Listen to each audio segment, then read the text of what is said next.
Hi అండి. Bye అండి. నమస్తే. బాగున్నారా? నేను చాలా చాలా బాగున్నానండి. ఏంటంటే ముఖ్యంగా చెప్పవలసింది నాకు ఫ్రెండ్ దొరికారండి. వారం రోజులు అవుతుంది. చాలా మంచాయన డాక్టర్ అండి. ఫ్రెండ్‌షిప్ అండి. హ్యాపీగా మాట్లాడుతున్నారు. నెక్స్ట్ మమ్మ నీ వీడియోలు చూస్తాను అనేసి ఫోన్ చేశారండి. అలా ఫ్రెండ్‌షిప్ అయింది. హ్యాపీగా మాట్లాడుతున్నాను. ఈ లోపల మీరేమో ఆళ్ళ కథలు అల్లేయకండి. దేవుడితో సమానం అండి. చక్కగా మంచాయన. ఆహ్, నాకు 2 డేస్ నాడు నాకు గుండెలో నొప్పి వచ్చిందండి. మూడో రోజు ఆయన ఫోన్ చేశారండి. నాకు ఇలా ఏమి ఒంట్లో బాగుంటలేదంటే, ఏంటమ్మా అంటే గుండెలో నొప్పండి. కొంచెం ఎడమ పక్క వాసి నొప్పి వస్తుందండి అని చెప్పాను. అయ్యో! మరి చూపించుకున్నారా అంటే చూపించుకున్నానండి అన్నట్టుగా చెప్పాను. సీతానగర్ వెళ్తానండి 2 డేస్‌లో అంటే, నేను టాబ్లెట్ రాస్తాను మీరు తెచ్చుకోండి అన్నారు. సరే ఇచ్చారండి. అది 300 అంటండి. ఈ లోపల లల్లి అమ్మ నేను ఇస్తాను నీకు డబ్బులు తెచ్చుకో అన్నదండి. 2 డేస్ అయింది ఇవ్వలేదు. తర్వాత మూడో రోజు బాబా నాకు ఎవరో ఒకళ్ళ ద్వారా 300 ఇప్పించాడు. ఆ 300 పట్టుకెళ్ళి సీసా కొనుక్కున్నాను. మళ్ళీ ఆవిడ ఏస్తుందేమో ఎందుకని మరి నేను అనవసరంగా ఏది ఆశపడనండి. ఒకవేళ పుచ్చుకున్నా మళ్ళీ ఇచ్చేస్తాను. అయితే నేను లల్లి నాకు 300 వద్దమ్మా. నాకు ఎవరో అందని కొనుక్కున్నానమ్మా అన్నాను. ఇంకా అది మళ్ళీ ఫోన్ చేయలేదు, మాట్లాడలేదండి. అంతే. ఇంతకీ చెప్పవలసింది ఏంటంటే, అలాగే దేవుడు వరమిస్తాడండి మనకి. ఆహ్, బాబా ఆయన రూపంలో ప్రవేశించి నాకు మందులు ఇప్పించాడండి. తెలుసండి? అన్నీ నేనెంతో మురిసిపోతున్నానండి. చాలా అలాగా మన టైంకి నాది ఏది లేదన్నా, ఉన్నా నాకు దేవుడు, బాబా ఏదో రూపంలో ఇప్పిస్తాడు. అందుకు ఈ మనిషి ఇలా దొరికినందుకు, డాక్టర్ బాబు నాకు దొరికినందుకు చాలా చాలా సంతోషం అండి. ఆయన పాదాభివందనాలు. ఆయన ఆరోగ్యాలతో నిండు నూరేళ్ళు చల్లగా ఉండి, మంచి సాంగ్ పాడుతున్నారండి. ఓ లక్ష్మమ్మ నీ ఇష్టమైన పాట నేను పాడతానని పాడారు. నిజంగా అబ్బబ్బబ్బబ్బబ్బా! చేతిలో తేనె అని నాకేసినట్టే ఉన్నదండి. అంత స్వీట్ వాయిస్ అండి. చాలా చాలా బాగా పాడారు. 2, 3 పాటలు పాడారండి. అదొకటి ఇంకా 2 పాటలు ఏవో పాడారో గుర్తులేదు. నాకు నా వయసు 80 కదండీ! మరి ఏదైనా గమ్మున గుర్తుంటదో ఓకే. చాలా మంచాయనండి. ఫ్రెండ్‌షిప్ అండి. కొత్త సంవత్సరం హ్యాపీ చాలా సంతోషం. ఎవరికన్నా బాగోపోయినా దేవుడిని తలుసుకుంటే అలా మనకి ఒక మనిషి ఆత్మలో ప్రవేశించి ఆ మనిషిని మనకి ఫ్రెండ్‌షిప్, తోడు, నీడ అన్నీ చూపెడతాయండి. తోడు, నీడ అంటే వేరే రంకులు కట్టొద్దండి. తప్పు, పాపమండి. మంచాయన. మళ్ళీ ఇంకోటి నాకేదో మనసు బాధగా ఉండి, గుండెలు నీరసంగా పీకినట్టుండి నొప్పొస్తుందండి అన్నాను. అదేంటే దానికి కూడా టాబ్లెట్లు రాశారండి. 40 రోజులు 30 రోజులు వాడమన్నారు. రూ. 40 తెచ్చుకున్నాను. ఇప్పుడు కూడా నేను హ్యాపీగా ఉన్నాను. చూసారు కదా! ఇంక రేపో ఎల్లుండో నేను హైదరాబాద్ బయలుదేరుతానండి. సరేనండి. ఇంక అక్కడ కూడా 2, 3 ఇంటర్వ్యూలున్నాయి. పిలుస్తారు. అదొకటి. డైలీ షూట్‌కెళ్ళిపోతానండి. మరి నా యూట్యూబ్‌లో డబ్బులు సంవత్సరం అండి. ఎదవ సెర్చ్ ఎక్కడున్నాడు గూగుల్‌కెళ్ళిపోయాను. ఎదవ డిలీట్ చేసాడండి నాది. అలా అలా అందరూ దొబ్బేస్తున్నారు అప్పటినుంచి కూడా. ఇప్పుడు మరి సాయి అన్నోడు పెట్టాను అంటున్నాడు. ఓకే చేశాను అంటున్నాడండి. చూద్దాం. అవి డబ్బులు పడితే గనుక తనకి రూ. 1000 ఇస్తాను అన్నాను. ఎక్కువ పడితే ఎక్కువ కూడా ఇస్తాను అని చెప్పానండి. మరి దేవుడు ఏం చెప్తాడో చూద్దాం. లేదు అంటే మళ్ళీ శరణ్ బాబు దగ్గరికే పట్టుకెళ్ళాలి. శరణ్ బాబు ఆ వాళ్ళు ఇంకెంత నవ్వుతాడో చెప్పలేమండి ఇంకా. సరేనండి. అలాగండి. గల మనకూడదు ఆకులలో గాలి నిదరోయే కలల నీవు నిదరోయే కలల నీవు ఊపరాదు ఒదిగుండే పూల తీగ ఊపరాదు కృష్ణ పడతాడండి అన్నమాట. చాలా చాలా బాగుంది.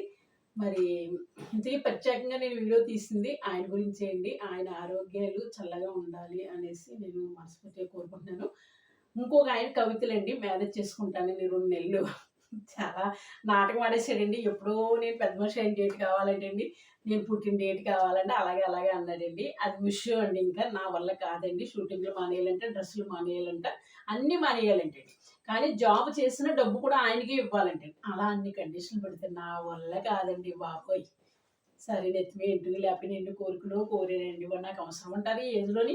ఇలా చిలకల ఏ చెట్టు మీద పడుంటే ఆ పండు తిని నాకెప్పుడు రావాలంటే అప్పుడు నేను సీతానగరం వచ్చి పింఛనికి నెల నెల ఎళ్ళి అన్నీ తెచ్చుకుంటున్నాను, ఉంటున్నాను. అలాగే వరకు మనం ఎప్పుడు టిపుక్కుమంటామండి. ఏమన్నా ఉంటాయంటే అది ఏమి రావు. ఇన్ని నీట్‌గా సర్దానండి ఇవేమి మనకు కూడా రావు. సరేనండి. హాయ్ అండి. బాయ్ అండి. నమస్తే. సరేనండి. ఆయన పాడినట్టు పాడతాను. నెమ్మదిగా పాడారండి ఆయన. కూర్చొని పాడతాను. సరే. ఆ! ఓ బంగారు ఆయన ఎలా పాడారంటే నెమ్మదిగా పాడారండి. ఓ బంగారు రంగుల చిలక పలకవా ఓ అల్లరి చూపుల రాజా ఏమని నీ మీద ప్రేమే ఉందని నాపై కేలని బంధనాలు దాటుకుని కోసం వచ్చాసుతో ఓ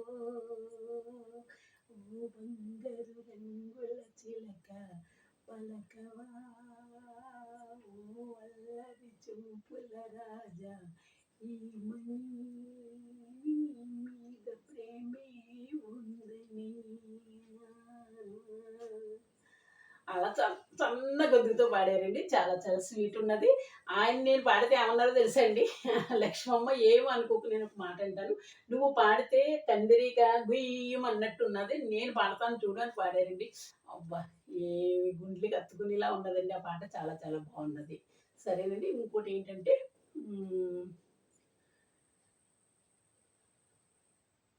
ఇంకోటేదో పాడారండి. జయమాల పాడుతుందా? లేకపోతే ఎవరో పాడతారో చాలా బాగుంటది కూడా.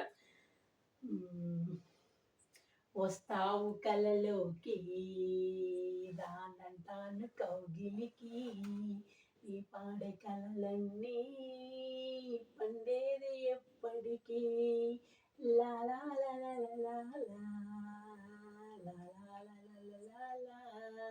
వస్తావు కలలోకి రానంటాను కౌగిలికి నువ్వు పాడే కలలన్నీ పండేది ఎప్పటికీ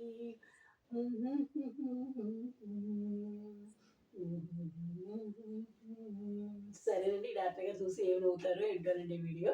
ఓకే. అమ్మ అన్నది ఓ కమ్మని మాట అది ఎన్నెన్నో తెలియని మమతల మూట మమతల మూట అమ్మ అన్నది ఓ కమ్మని మాట అది ఎన్నెన్నో జన్మల తీరని బంధం. సరేనండి ఏదో పాడాను సరదాగా అంతేండి. ఏదో ఒకటి పాడదాం అనుకుంటే మైండ్లో ఒకటి వస్తుందండి. ఇంకోటి ఏదో ఉన్నదండి.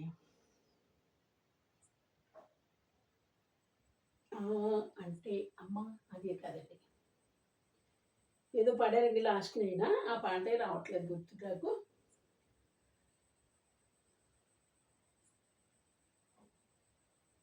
వస్తా ఎళ్ళొస్తా మళ్ళెప్పుడొస్తా రేపు మార్నింగ్ వస్తా. సరేనండి. సరే సరే. హాయ్ హాయ్ బాయ్ బాయ్ నమస్తే అండి.